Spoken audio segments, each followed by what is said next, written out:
Welcome to the Slop Temple. We pray this video helps. You're starting inside WhatsApp. Open the app and go straight to Settings. Tap the three-dot menu or the Settings tab, then choose Chats so you can change display options.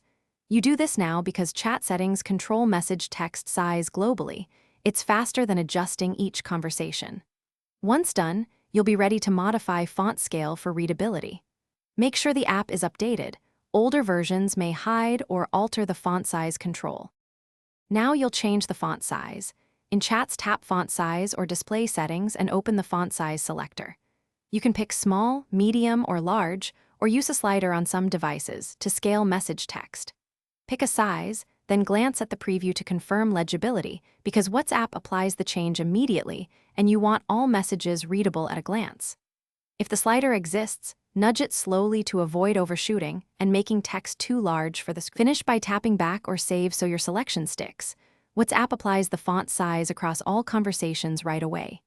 If you don't see a font size option, check your phone's accessibility or display text size settings because WhatsApp can follow system scaling. Once done, reopen a chat to verify spacing and bubbles still fit. If something looks off, restart the app or revert to a smaller size. Troubleshooting tip: clear cache or update the app if changes don't apply. Thanks for watching. Consider subscribing if we helped you.